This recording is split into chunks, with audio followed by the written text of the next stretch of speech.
What's up, everybody? And today we're checking out the real tank genius of World War II, Percy, Hobo, Hobart. I don't know much about tankies, so this is going to be an interesting video. It's the Fat Electrician. We've not done one of his videos in a long time. He is one of, if not the best storyteller on YouTube. I think he's fantastic. And in the previous video, I reacted to his, I think it was like a month, maybe 2 months ago now.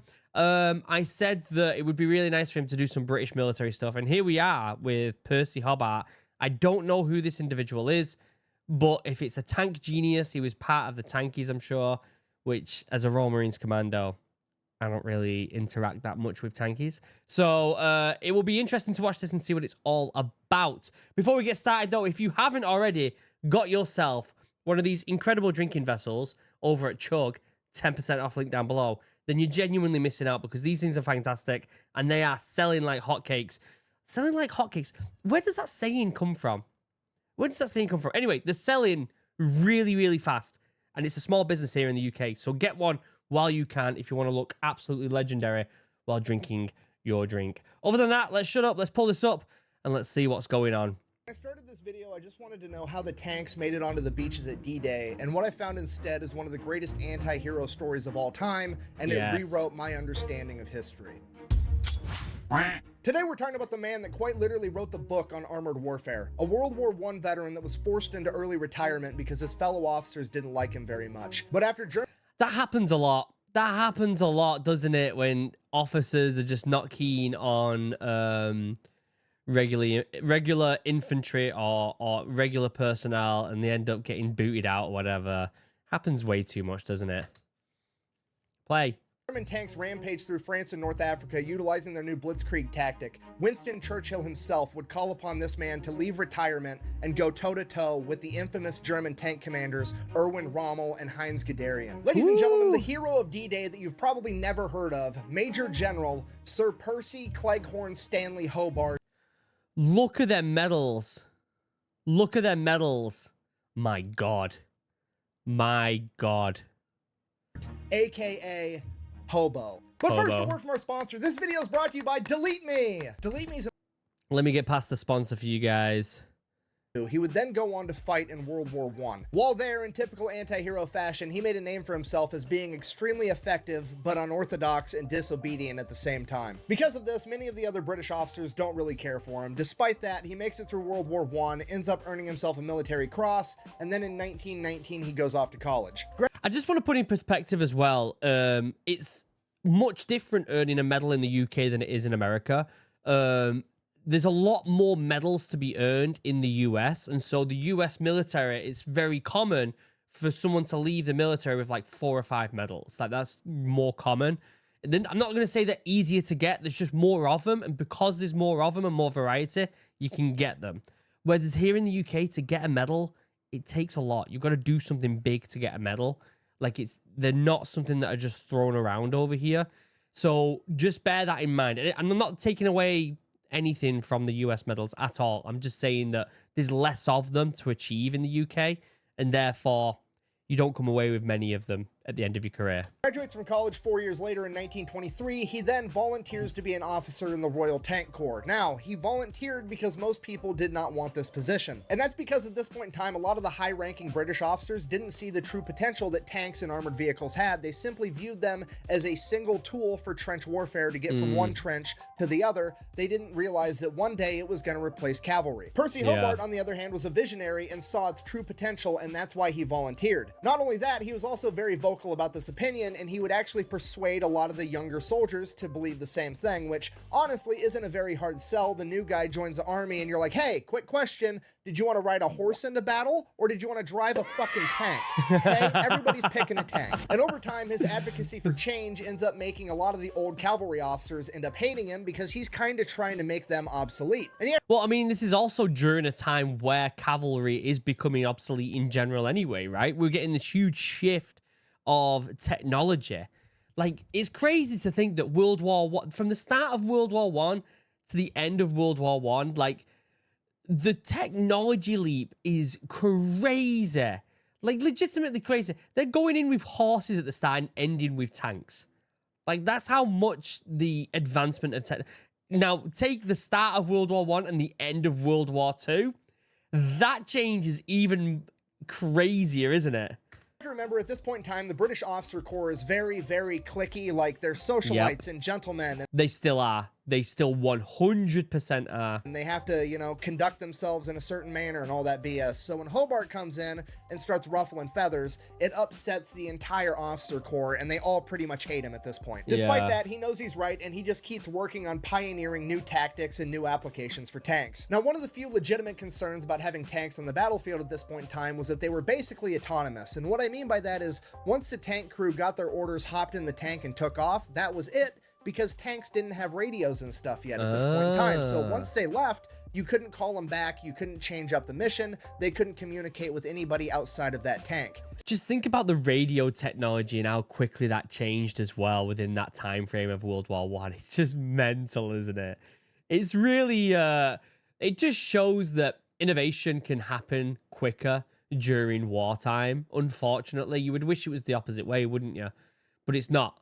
It's not at all. People innovate to get the upper hand, and they do it quickly as well. So Hobart comes out and he's like, well, hey, rather than not using tanks because they can't communicate, how about we just, I don't know, put some radios inside of them? So he fights tooth and nail for like a year to make that happen, gets radios put in all of his tanks, and then trains his guys how to run battle drills, being able to actually communicate with each other and the chain of command. And guess what? It works exactly how you would expect it to. I mean, This is the upside down ketchup bottle of the tank world. Like, somebody finally came out with this idea and everybody's like, how? How did I not come up with that billion-dollar idea? At this point, all the junior officers and lower enlisted are like, holy shit, this is awesome. And all the older, more experienced officers that already hated Hobart lose their shit because he's now actively making them look stupid. What? Yeah. Are those? You are wearing his merchandise! So once that gets worked out, he starts God. developing legitimate battle strategies and drills and training his men on how to conduct tank warfare, how to integrate tanks with infantry, really laying the groundwork for what would become modern tank warfare. This goes on for a couple of years, and then in 1927, he ends up being a co-respondent in a divorce case. Now, I'll be honest, I had to Google what that meant, but apparently co-respondent is the fancy British officer polite way of saying Percy Hobart was banging somebody else's wife. Her name was... Oh, no, Percy. Percy, mate. What are you doing? What are you doing, mate? We've got to drive some tanks. Not going around smashing people's wives. God damn it, Percy. Dorothea Field, and of course, she was another British officer's wife. No! No! Percy, what are you doing? After that divorce is finalized, Dorothea and Percy get married pretty much immediately, and the rest of the officer corps now absolutely hates him, and they actively try to get him kicked out of the military because this is not gentlemanly behavior. They're not able to get it done. Hobart stays in the military and continues to develop and refine armored warfare, and one of the things he starts to do is look back into history and see if there's any lessons that he can apply to tank warfare. And one of the things that he hones in on is the Mongols. The Mongols were so successful because they utilized I feel like people don't talk about the Mongols enough. Like, they dominated. Like, they legitimately dominated the planet on horseback. And it's crazy. If you ever hear anything about the Mongols during them wars, it's just unbelievable. And then they would just like, they would fight another army. And the officers would sit back and be like, oh, they'd look at the enemy and be like, that guy's really good over there. That guy's really good over there. All right, don't kill them guys who are the best on the enemy's team. Recruit them and get them on our team. Like, get it. And that trope of recruiting the best of your enemies to your, like, it's used on everything. My favorite book series, this one back here. In fact, I'm wearing the sweatshirt right now. The Stormlight Archives, right? There is a main character in it called Dalinar, who, when you read the third book, Oathbringer, it's kind of like his back. I'm going on a massive tangent here, but I'm super excited about the Starlight Archives because book 5 comes out in like 2 days. Anyway, the main character, Dalinar, is like a war. Like, he is like ruthless when he was younger. And he would do that. Like, there's literally a passage where he's fighting someone and he's like, oh my God, that guy over there is sick. Recruit him and get. And that's how he dominated. Like, literally the trope of that. Everything, the whole story of the Mongols and Genghis Khan is just bizarre and just fascinating, isn't it? Cavalry to strike deep into enemy territory at strategic points, weakening their entire empire. And Hobart... Shout out if anyone's a Stormlight Archive fan. I want you to comment down below. I want you to comment because we're now best friends. We're now best friends automatically. Hobart says, what if I could do the same thing, but with tanks? And to anybody that knows a lot about history, that sounds an awful lot like the German Blitzkrieg tactic. And that's because it is. Yeah. Yeah, the Germans didn't come up with the Blitzkrieg. Percy Hobart did. Heinz Wow. Gedermann, the German tank commander that is the architect of the Blitzkrieg, is well known to have had every single paper that Percy Hobart published translated into German, and he kept that with him everywhere he went. Wow. Yeah, the infamous German tank commanders Rommel and Gedermann didn't revolutionize armored warfare. They just copied Hobart's homework. So if Percy Hobart is the actual genius behind the Blitzkrieg, why don't most people know that? Why does everybody give Germany credit, and why didn't the British use it first? Or at the very least, know that it was a possibility when it was used against them in France when they got their asses beat in 6 weeks. That is because the British chain of command hated the man that came up with the Blitzkrieg, and for Basically, ego. That's why. Officers' ego. I was just a Marine. So you've automatically got to like give a lot of shit to officers. It's just what you do. It's what you do. It's part of my DNA. I have to be mean to officers. for that reason, made the entire strategy a failure. In 1934, Yeah. Britain conducted a large training exercise where Percy Hobart was going to be allowed to try out his new methods. If you don't know, when you're conducting a large military training exercise, you have like Team A, Team B, and then you have the umpires, so to speak. You have the people making sure that both teams are doing the right things, saying, yeah, that works, no, that doesn't work, Yeah. declaring who wins and who loses. The umpires conspired against Hobart because they were military officers and they didn't like him, and basically made his entire strategy fail. Fast forward 1937, Hobart is given command of the 1st Armored Division, Great Britain's first modern tank division. Because of this, a bunch of Jeez. British officers promptly throw a bitch fit and try to get Hobart kicked out of the military. Again, it fails again, but the chain of command has to come up with a compromise, and that compromise is to take Hobart and send him down to Egypt, where he can take command of the 2nd Armored Division, which was basically, we're gonna ship him halfway across the world and then pretend he doesn't exist. It's crazy, in it, how much like ego and stuff can be involved in this, and it like how different the war would have been if they were just like, oh, this guy's trying to innovate. We might not like him, but he's innovating and he's coming up with some really interesting tactics that might actually work. Like, it's just crazy that especially like when you talk, I don't think it would happen as much these days, although I do know that there's a lot of cliques in the military, especially here in Britain, because I've personally witnessed it. But back in the day, it must have been 10 times worse, because the whole like hierarchy of people over here, right? Like upper class and all that lot who automatically went into to being officers, just hated anything to do with the lower class or middle class. Like, that's just the way it was. And if any of them tried to like step up to their level, they would just punch them right back down. And it makes you wonder during World War I, if none of that was involved, how much would the war have been different? Would Dunkirk have happened? Right? Like, and I know that there's a lot more things that go into it for a big event like Dunkirk to happen, but it's also a domino effect. And so certain decisions, and we're talking about every decision, right? Like, if you're on the ground and an officer comes up with a shit decision and you're, you know, a Marine or an infantryman, and you're just like, that's a really bad idea, boss. But he doesn't like the fact that, you know, someone lower than him is saying that. Like, that in itself is crazy. And that's why I give a lot of stick to the Royal Marines, because I didn't have the best experience in the Royal Marines and I can see a lot of the flaws in the military. But one thing that I fucking love about the Royal Marines is that people give good opinions. If you have a boss and he's like, we're going to go down here and blah, blah, blah, blah, blah. If you see a flaw in that, you'd stick your hand up and be like, boss, I don't think that's going to work because of this, this, and this. And they'll listen, and they will legitimately listen to you. Like, they'll be like, no, I think you might be right there. You might be onto something. And there's so much respect given between the ranks. Like, you'll get like sergeants who will tell officers to shut the hell up or whatever because of experience, and it's not frowned upon as much as it would be in something else. And I think that's really admirable in a way, and it's a great way to get brilliant ideas to the top. And that's why in the UK, Royal Marines are considered, what they call them, thinking soldiers. And it's because we turn around, and a good example of this, what I got told in the Marines, is like, if you've got to move a bunch of stuff from here to here, from A to B, if you're in the army or the navy or something like that, the officer would be like, pick up one of them, move them over here, go back and pick up another one and move it over here, get it done, cheers, bye. Whereas in the Marines, they would be like, lads, We've got to move that from over there to over there. Go ahead, figure it out. And I know it's a very like generalized, you know, way of saying it, but the Marines would then go up to it and be like, all right, how can we move it over there as efficiently in the best way we can? You know, it's a terrible example, but it's the example that they give you in the Royal Marines. You need to be given a task and then figure out the best way, most effective and energy conserving way to get that done. And it's brilliant. It's a fantastic way to do it. But anyway, I'm going on a massive tangent here. Can you imagine if that thought, that ethos was taken from what it is now and pushed back to World War One, maybe even World War Two, because it would probably happen there as well? Just makes you wonder how different it would have been, you know?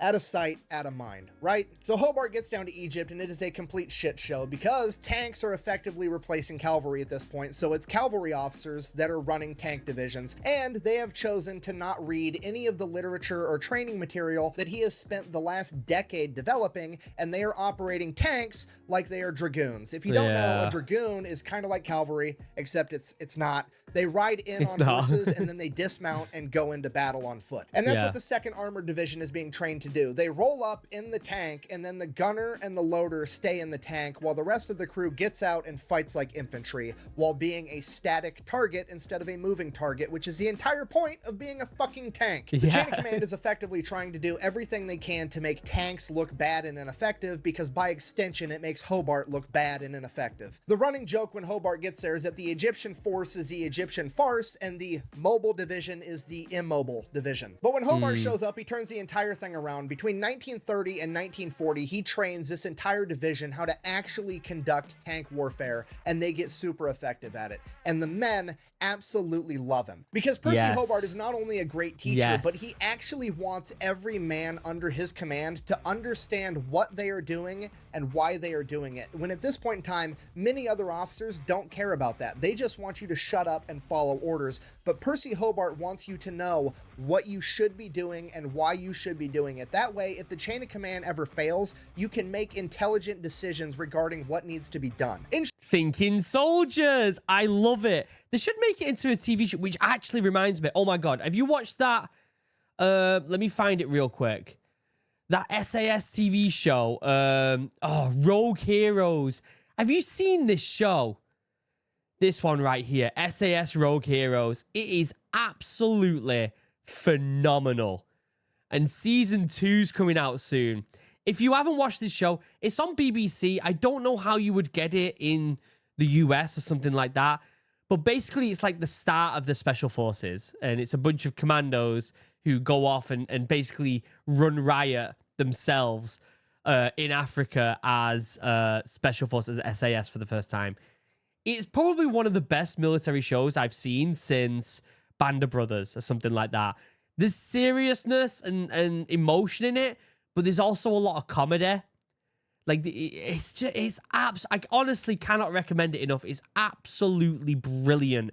If you're a military fan and you've not watched this, you're genuinely missing out. They should take this story of Percy Hobart and make it into something like that. Short, Percy Hobart treats his men like they're grown-ass men, and they absolutely love him for it. And because of that, he gains overwhelming support from the junior officers and enlisted men, and he becomes immensely popular. No, don't like that. And because of this, they finally force him out of the military, because they sent him down to Africa, intentionally sabotaged him, and yet again, he's managed to turn the entire situation around and turns it into a positive thing. So they just end up getting him fired. In 1940, he is forced into early retirement. Wow. On his final departure from Egypt, the men of the 2nd Armored Division lined the entire road to wish him farewell as their sign of how much they actually respected this man. So Percy goes back home, but still wanting to be involved in the military, he joins the Home Guard, which is like the British equivalent of the National Guard. And he gets busted down from Lieutenant General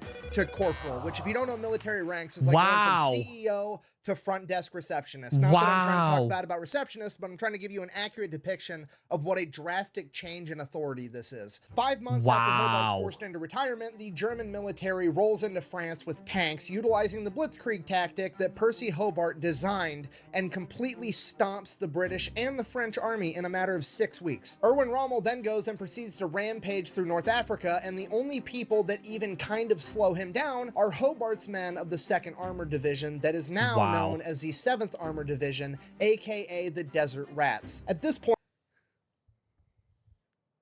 Desert Rats. Just want to throw it out there because I've got full body goosebumps right now. I got a little emotional. My great granddad was a desert rat in the war. My great granddad was a desert rat. Just want to throw that out there. He was part of it. My great granddad.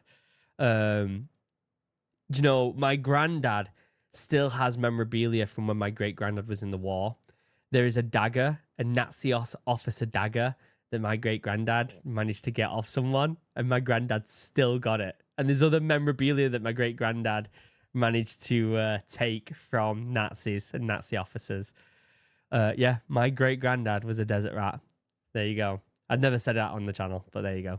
Winston Churchill starts asking questions and realizes what his officer corps has done, and he personally calls Percy Hobart back into service and awards him the rank of Major General. At which point, all of the officers throw a fit yet again, saying that he's 57 years old, he's too old to serve in the military, and they try to get him med boarded out. Winston Churchill yet again intervenes and stops the med board and issues this statement, quote, "The high commands of the army are not a club. It is my duty to make sure exceptionally able men, even though not popular with their military contemporaries, are not prevented from giving their services to the crown." Translation, quit being a bunch of catty bitches. We need this guy. By the time all that political BS gets done, Rommel is back in Europe, and he has been tasked with fortifying the Atlantic Wall, the German defense from Norway to Spain, in case the Allies should invade. Rommel reinforces it with... Isn't it crazy? Let's just go back and look at this map real quick. Say what you want about the Brits not being a massive military, but like the Battle of Britain, all that lot, this island right here of the United Kingdom held against the rest, not the rest of Europe, but the amount of Germany Nazi-occupied Europe. Look at it. And the Brits were like, you ain't taking us. It's not happening. And then D-Day happens. It's from Norway to Spain in case the Allies should invade. Rommel reinforces it with 260,000 men manning over 15,000 concrete bunkers and artillery positions. The entire thing is coated with barbed wire. It has anti-vehicle emplacements to prevent tanks and other vehicles from getting up the beach. And they lay over 200 million mines. And the man put in charge of figuring out how to penetrate those defenses is none other than Percy Hobart. He has re-entered the picture, and he knows that these kids have been stealing his homework. He comes in with the complete dad energy of, I taught you everything you know, but I didn't teach you everything I know. He takes command of the 79th Tank Regiment and gets to work immediately. It is now Major General Hobart and Erwin Rommel going toe-to-toe in a battle of wits that will determine the fate of the world. And obviously, we're going to handle this issue with tanks, which brings us to problem number one. How are we going to get tanks on the beach? How are we going to get a 70,000-pound hunk of metal with a gun from the boat through the water onto the beach? Obviously, we just got to make a tank float. Just think about that logistically for a second. My God. Crazy, innit? And it can't be that hard because battleships float, right? I mean, those are big and heavy and made out of metal, so why can't we do the same thing with a tank? All you have to do is displace enough water and bada bing, bada boom, you're floating. So all we got to do is increase the surface area of a tank. So they take a gigantic tube of wax canvas, wrap it around the tank, and then have inflatable tubes that when they inflate it, the canvas stands straight up, and basically it is a tank inside of a giant canvas tube. And then we'll just add a couple of little boat propellers on the back of the tank so it'll push itself through the water. Problem solved. Sounds stupid, works terrific. So now that we've got the Sherman duplex drive amphibious tank figured out, the next problem, what is the beach made out of? Are the tanks going to get hung up and stuck? Because we can't have that happening either. So here's what we're going to do. We're going to take a submarine. We're going to send them out. They're going to wait till night. Once night falls, the sailors are going to go ashore, gather up a bunch of the dirt from the beach, and figure out what it's made out of. It's made out of blue clay. Probably the worst possible thing because those tanks will for sure get stuck in clay. So obviously problem number two, how on earth are we going to get the tanks through all this blue clay? It would be really nice if we had a road. You know what? Fuck it. We're just going to bring our own road. Ladies and gentlemen, the bobbin. That is a Churchill tank with a gigantic spool of canvas that has metal rods inside of it that literally goes ahead first and lays down a road for all the other tanks to drive on. The innovation that had to take place during World War I and II are mental, aren't they? Absolutely incredible. Right up the beach. Again, it looks really silly, but it works super well. At this point, all the other people that hate Hobart are starting to make fun of him. They're starting to refer to these tanks as Hobart's funnies, but they have no idea how important these tanks are going to end up being. Hobart is over here actually trying to save the world by any means necessary. He realizes it doesn't matter how cool it looks, he just needs it to work, and he only needs it to work once. Meanwhile, all of his other contemporaries are worried about looking good while they do it. Okay, problem number 3, marching right up the beach. Now we have to worry about the mines and the barbed wire. We can't be blowing the tracks off our tanks with mines. We need to clear the barbed wire for the men, and we don't want the barbed wire getting hung up in the tracks of the tank. What are we gonna do? Things are about to go from looking weird and silly to looking terrifying and awesome, because the plan for this is to eat the barbed wire and blow up the mines in front of us using the Sherman Crab, aka the flail tank. Look at that. That's terrifying, isn't it? Imagine just being sat there again and then seeing that thing come out of nowhere, whipping everything up. Okay, so just so we're on the same page, in theory, we have now figured out how to sail a fucking tank a mile through the ocean, build a road in front of us as we drive it up the beach, cut through barbed wire, and detonate mines. The only defensive structure left is the enormous concrete bunkers with Germans inside shooting machine guns and mortars. What are we going to do about them? Because normal tank guns aren't going to take those out effectively. Which is a pretty simple solution. If your gun isn't big enough, just get a bigger gun. Ladies and gentlemen, the petard. It is essentially a mortar that is the size of a propane tank, affectionately dubbed the flying dustbin. Oh my god. You call that big? Yeah, the thing's huge. That explains a lot. What is that supposed to mean? You told me 8 inches. And you told me you took installments. I didn't know what that meant. That's your problem. Interrupting my history time. And if the flying dustbin doesn't work, this one will. The most terrifying of all of the creations, the crocodile, aka the flamethrower tank, pulling a armored trailer with 500 gallons of jungle jelly, capable of shooting flames over 250 yards. So if everything goes— I've seen that before, but just when you say the statistics, shooting flames 250 yards, when you say it out loud, it's just crazy, isn't it? Like, someone sat in an office back in England and they're like, all right, how can we deal with this? And they're like, how about we shoot flames 250 yards ahead of us? In fact, we'll shoot them as far as we possibly can, which so happens to be 250 yards. That's a great idea, Luke. Get that on the board. Let's go. According to plan so far, the enemy is either going to be dead or retreating. Here's the problem. Once the enemy starts retreating, they're also going to start blowing up all the bridges behind them, making it very hard to maneuver vehicles, especially tanks, across ravines, rivers, ditches, and so on. So, what are we going to do once they blow up the bridges? Fuck it, I guess we'll just bring a bridge from home, right? No, I'm not messing with you. Ladies and gentlemen, bridge tank. Bridge tank. Oh man, it went from this is kind of silly and there's no way that's gonna work to oh my god, that's terrifying to okay, now you guys are just showing off. And I know what you're thinking, that's great, but what if it's just a little tiny anti-tank ditch or a ravine, not something that really necessitates an entire bridge? Well, that's easy, ladies and gentlemen, the fascine, aka a bundle of sticks. A bundle of sticks. So that's it. The plan is set. Hobart has accounted for absolutely everything, and this plan is for sure gonna work. But here's the thing. You've probably seen a bunch of movies or played a bunch of video games that incorporate the landing at Normandy on D-Day, and you've never seen any of this stuff. So why is that? That's because, and I'm going to tell you right here, most of media that is about D-Day is about the Americans landing on D-Day. Not all of it, but a lot of it is about Americans, and it's rightly so. A lot of these movies and stuff are made in the US, and they want to show off their own troops. Makes total sense. But the truth is, D-Day was massive, with multiple nations being involved. And there are stories where... So part of Royal Marines training, when I was in training, is you go to Normandy. Like, that is literally part of our 32 weeks of training. We go for a weekend. We go and see all the graves and all that. We walk the beaches of Normandy, all this stuff. And there's this story they tell about the Royal Marines that landed, right? Where the particular... I forgot what the beach is called, but they're landing at this particular beach and it's a cliff. And there's one path that goes all the way up like a mile and it is crazy steep. Like, unbelievably steep. And then there is a giant turret on the top shooting at them. These Royal Marines land and the boat gets hit and starts sinking and they have to swim to the shore. They get to the bottom of this cliff and only one of them out of like 10 has a weapon. They scramble up this cliff by hand, run up this hill with one weapon and still take that bunker. Like, there is so many stories like that that are just insane. Do you know what? I feel like, because I know a lot of British stories, and I say I'd love Fat Electrician to do some of these stories. Maybe I should start telling some stories. Maybe I'll do a little bit of research and start telling some British stories, because there's some fantastic ones that I know.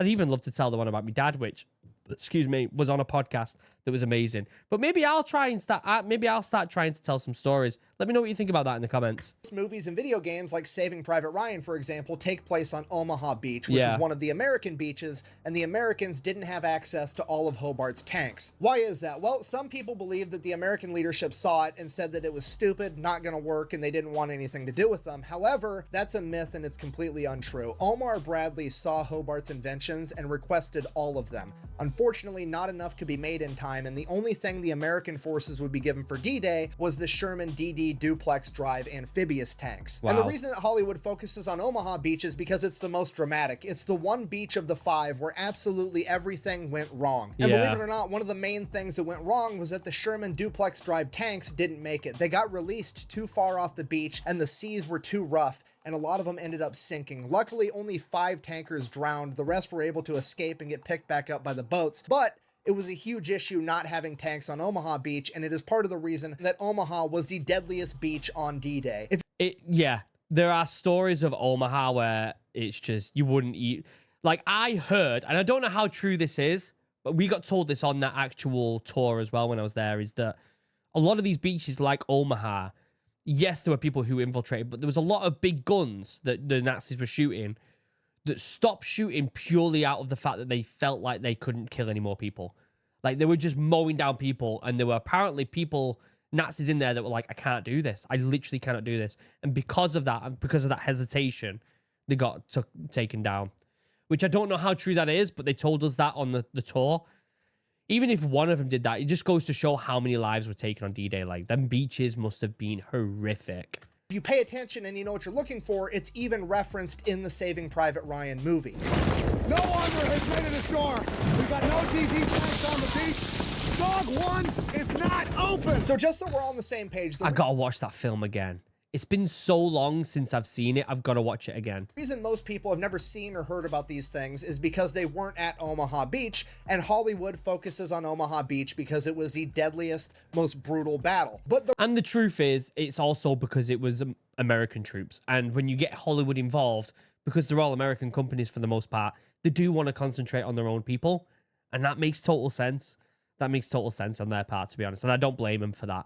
I do think that there are crazy stories all over across the war in general, but you can't turn around to Hollywood and be like, make stories about other people when, you know, they want to make it about themselves, and that's totally fine. The reason that it was the deadliest battle was quite literally in part due to the fact that Hobart's funnies weren't there to help the Allies fight. These tanks are quite literally a victim of their own success. To give you an example of how big of an impact they had on the other beaches, the next deadliest beach after Omaha is Juneau, and it had less than half the casualties. But Hobart and the 79th Armored Division's contributions aren't done on D-Day. At this point, Hobart decides, rather than keeping all of his men together as one unit, like pretty much every other type of armored unit did, he decided that he was going to split them up and attach them and their specialty tanks to all the other units of the Allied forces, essentially turning his tank division into the special forces of tanks. You need to clear some mines, here's the crab. You need to scare some Germans, here's the crocodile. By the end of World War II, the Germans were so scared of the crocodile. Why did they not call it the dragon? Why did they not call it? It's got this flamethrower. Should have called it the dragon. Come on, Hobo. Be a bit more creative. Crocodile flamethrower tank that they would start to surrender at the mere sight of it. The 79th Armored Division and Hobart's funnies fought all the way through the European theater, and when they finally came up to Germany, the first Allied forces to cross the Rhine into Germany did it in Hobart's duplex drive Sherman tanks. Because Hobart's funnies and the 79th Armored Regiment were spread out amongst all the other units in the European theater, every time a unit did something special, credit was given to that unit, and the contributions by Hobart's men, and the Hobart funnies would go unnoticed and unrecognized. So in conclusion, this was the story of Major General Percy Hobart, the man that pioneered modern tank warfare, the man that trained the men that beat Rommel in North Africa, the actual inventor of the Blitzkrieg tactic, and one of the most important architects of D-Day and the Allied advance through Europe. In the pages of history, he is a victim of his own success because everywhere he wasn't was such a catastrophic shit show that it monopolized the spotlight, and everywhere he was, things went so smooth that it wasn't worth reporting, so he went unnoticed. When people think of tank warfare in World War II, way too many people think of Erwin Rommel and Heinz Guderian, when in reality they should be thinking of Percy Hobart, and I hope this video helps with that. Thanks for watching. Best way to support the channel is go buy some merch over thefatelectrician.com. Quack bang, out. Great video. I swear. Oh, what have I done? His videos are just, he's such a good storyteller. Like, part of me is thinking I'd love to do it myself. Like, I know I'm a relatively decent storyteller. I'm not amazing, but I read enough books to be able to pass together a good story. I'd love to be able to make some about more Brits. Like, talking about the Cockleshell Heroes and the Royal Marines and all. I'd love to do that. I'd love to do it. Let me know what you think in the comment section down below. Maybe when I get into the new office, which if you didn't see the video on Sunday, finally got an office studio for Original Human. I won't be in here in the house. It's going to look incredible. Which if you want to see what it looks like at the moment, go to the Instagram because I'll start posting on Instagram for it. But yeah, maybe when I'm over there, I'll start thinking about something like this. I'd love to know what you think about that. Other than that, that's it. Link down below to the Fat Electrician's videos, which if you're not already subscribed to the Fat Electrician, then I think you're really missing out, to be honest with you. Don't forget to check out Chug, 10% off, link down below. Get it before Christmas comes because they are phenomenal and you won't regret it, believe me. But other than that, I love you all. Have a wonderful day. Goodbye.